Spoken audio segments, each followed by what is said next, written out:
દાંતીવાડા પોલીસે વિદેશી દારૂનો મોટો જથ્થો પકડી પાડ્યો છે. પોલીસ મહાનિદેશક જે.આર. મોથલિયા તથા પોલીસ અધિક્ષક અક્ષરાજ મકવાણાની સૂચના હેઠળ જિલ્લામાં પ્રોહિબિશન તથા જુગારની પ્રવૃત્તિઓને નેસ્તનાબૂદ થાય તે અંગે કડક અમલવારી કરવાની સૂચના કરી હતી.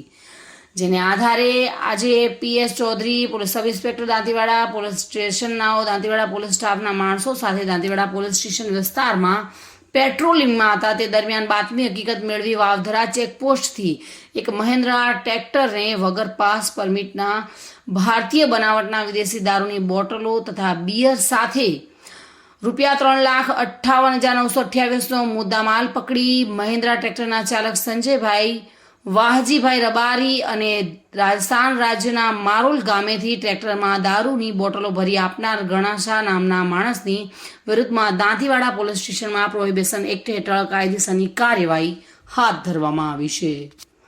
બલસી દરબાર સાથે bureau report, today Gujarati news.